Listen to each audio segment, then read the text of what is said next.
So I logged back on tonight, and I was blown away by a staggering amount of interest it seemed to have generated. First off, I'll address a few things that you guys have brought up. There has been an overwhelming amount of people mentioning a similarity between some of my stories and those of David Paulides. I assure you, I'm not trying to rip him off in any way. I've got nothing but respect for the guy. In fact, he's actually what inspired me to write this, because I can verify a lot of things he talks about. We do have a lot of these strange missing person cases, and most of the time they aren't solved. Either that, or we find them in places they have no business being. I personally haven't been on many calls like that, but I'll share a few that I've seen, and a story my friend told me that relates to this. There was a lot of feedback about the stairs, so I'll touch on that briefly here, and I'll also include a story. They come in a variety of shapes, sizes, styles, and conditions. Some are pretty dilapidated, just ruins, but others are brand new. I saw one set that looked like they came from a lighthouse. They were metal and spiral, almost old-fashioned. The stairs don't go up infinitely or farther than I can see, but some sets are taller than others. Like I said before, just imagine the stairs in your house as if someone cut and pasted them in the middle of nowhere. I don't have any pictures. It's never really occurred to me to try again after the first time, and I don't really feel like wasting my job over it. I'll try again in the future, but I can't really promise anything. A few people expressed confusion about the guy who ran into the man with no face. Just to clarify, when the climber ascended and reached the top of the peak, he saw another man in a parka and ski pants. This was the man with no face. Sorry about the confusing wording of that story. I'll try to avoid that in the future. Alright, on to the news stories. As far as missing persons go, I'd say about half the calls I get are related to that. The others are rescue calls, people who fall down cliffs and hurt themselves, get injured by fire. You wouldn't believe how often this happens, mostly drunk kids. Others just get bitten or stung by animals or insects. We're a tight team, and we have veterans who are excellent at finding signs of lost people. And that's what makes these cases where we never find any trace of them so frustrating. One in particular was upsetting for all of us because we did find a trace of them, but it just led to more questions than answers. An older man had been hiking alone on a well-established trail, but his wife called to say that he hadn't come home when he should have. Apparently he had a history of seizures, and she was worried that he hadn't taken his medication and had suffered one out on the trail. Before you ask, I have no idea why I thought it was okay to go out alone, or why I shouldn't go with him. I don't ask about that kind of thing because past a certain point, it really doesn't matter. Someone is missing, and it's my job to find them. We went out in a standard search formation, and it wasn't long before one of our vets found signs that the guy had gone off the trail. We grouped up and followed him, spreading out in a fan to make sure we were covering as much ground as possible. Suddenly, a call comes over the radio telling us to all head back to the vet's location. We come right away because this usually means the missing person is injured, and we need a full team to help him get out safely. We meet back up, and the vet is just standing at the base of a tree with his hands on the side of his head. I ask my buddy what's going on, and he points up into the branches of the tree. I almost couldn't believe what I was seeing, but there's a walking stick dangling from a branch at least 30 feet off the ground. The little strap thing on the handle has been looped around the branch, and it's just hanging there. There's no way the guy could have tossed it up that far, and we don't see any other signs that he's still in the area. We call up into the tree, but it's obvious no one's in it. We're all just sort of left scratching our heads. We keep searching for the guy, but we never find him. We even bring our canines out, but they lose the scent long before this tree. Eventually the search is called off, because there are other calls we have to attend to, and past a certain point there's not much we can do. The guy's wife called us every day for months, asking if we found her husband, and it was heartbreaking to hear her get more and more hopeless each time. I'm not sure why this call in particular was so upsetting, but I think it was just the sheer improbability of it. That and the questions that were raised. How the hell had this guy's cane ended up there? Did someone kill him and toss it up there as some kind of weird trophy? We did our best to find him, but it was almost like a taunt. We still talk about that one from time to time. The other half are missing kids, and they're the most heartbreaking.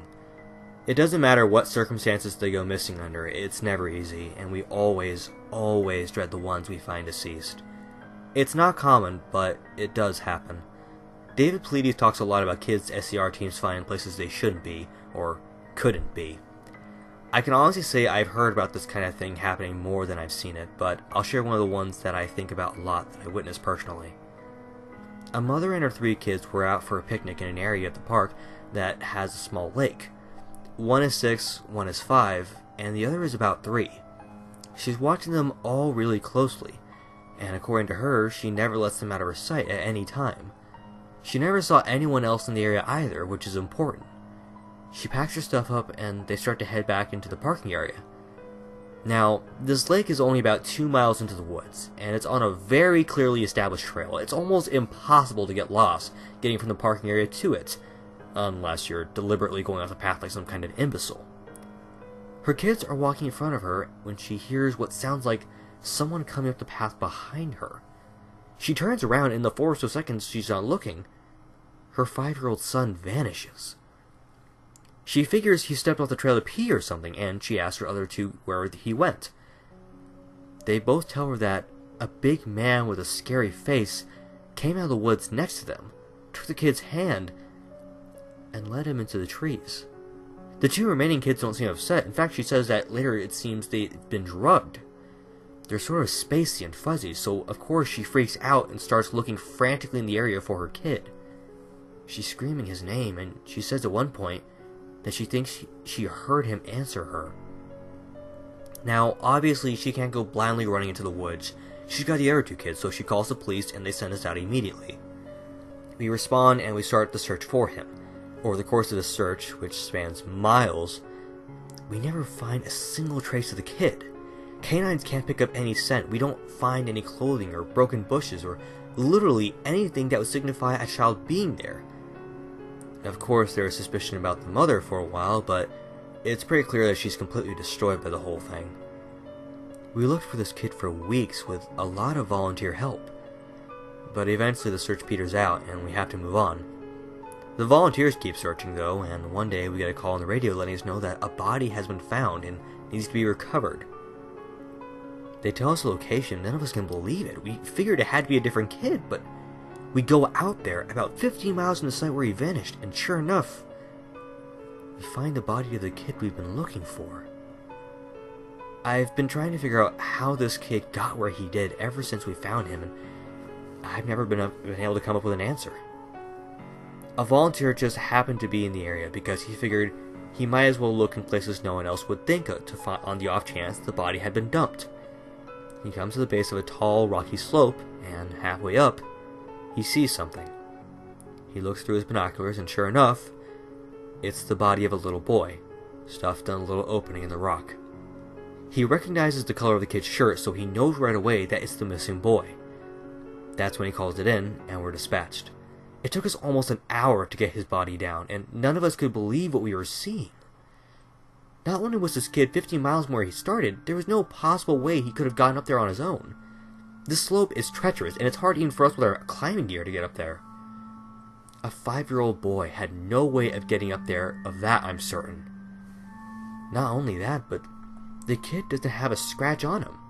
His shoes are gone, but his feet aren't damaged or dirty, so it wasn't as if an animal dragged him up there. And from what we can tell, he hasn't been dead that long. He'd been out there for over a month by that point, and it looked like he'd only been dead for, at most, a day or 2. The whole thing was unbelievably strange, and was one of the most disconcerting calls I've ever been on. We found out later that the coroner determined that the kid had died from exposure. He'd frozen to death, probably late at night, 2 days before we found him. There were no suspects and no answers, and to date, it's one of the weirdest things I've ever seen. One of my first jobs as a trainee was a search op for a 4-year-old kid that had gotten separated from his mom. This one was of those cases where we knew we were going to find him because the dogs were on a strong scent trail, and we saw clear signs that he was in the area. We ended up finding him in a berry patch about half a mile from where he'd last been seen. Kid wasn't even aware that he'd wandered that far. One of the vets brought him back, which I was glad for because I'm not really good with kids, and I find it hard to talk to them and keep them company. As my trainer and I are headed back, she decides to take me on a detour to show me one of the hot spots where we tend to find missing people. It's a natural dip in the land near a popular trail, and people will usually move downhill because it's easier. We hike out there, and it's a few miles away. We get there in about an hour or so, and as we're walking around the area, and she's pointing out places like she's found people in the past, I see something in the distance. Now, this area we're in is about 8 miles from the main parking area, though there's back roads you can take to get closer if you don't want to hike that far. But we're on state-protected land, which means there can't be any kind of commercial or residential development out here. The most you'll ever see is a fire tower or makeshift shelter that homeless people think they can get away with building. But I can see from here that whatever this thing is has straight edges. And if there's one thing you can learn quickly, it's that nature rarely makes straight lines. I point out, but she doesn't say anything. She just hangs back and lets me wander over and check it out. I get within about 20 feet of it, and all the hair on the back of my neck just stands up. It's a staircase in the middle of the fucking woods. In the proper context, it would literally be the most benign thing ever. It's just a normal staircase with beige carpet and about 10 steps tall. But instead of being in a house where it obviously should be, it's out here in the middle of the woods. The sides aren't carpeted, obviously, and I can see the wood it's made of. It's almost like a video game glitch, where the house has failed to load completely and the stairs are the only thing visible. I stand there, and it's like my brain is working overtime to try and make sense of what I'm seeing. My trainer comes and stands next to me, and she just stands there casually, looking at it as if it's like the least interesting thing in the world. I ask her what the fuck this thing is doing here, and she just chuckles. Get used to it, rookie. You're gonna see a lot of them. I start to move closer, but she grabs my arm hard. I wouldn't do that, she said. Her voice is casual, but her grip is tight, and I just stand there looking at her. You're gonna see them all the time, but don't go near them. Don't touch them, don't go up them, just ignore them. I start to ask her about it, but something in the way she's looking at me tells me that it's best if I don't. We end up moving on, and the subject doesn't come up again for the rest of my training. She was right, though. I'd say about every 5th call I go on, I end up running across a set of stairs. Sometimes they are relatively close to the path, maybe within 2 or 3 miles. Sometimes they're 20, 30 miles out, literally in the middle of nowhere, and I only find them during the broadest searches or training weekends. They're usually in good condition, but sometimes it looks like they've been out there for miles. All different kinds, all different sizes. The biggest I ever saw looked like they came out of a turn-of-the-century mansion, and were at least 10 feet wide, with steps leading up at least 15 or 20 feet. I've tried talking about it with people, but they just give me the same response my trainer did. It's normal. Don't worry about it. They're not a big deal, but don't go close to them or up them. When trainees ask me about it now, I give them the same response. I don't really know what else to tell them. I'm really hoping someday I get a better answer, but it hasn't happened yet. This is another one that was less spooky and more sad. A young man went missing late in winter, when realistically no one should be going that far out onto the trails.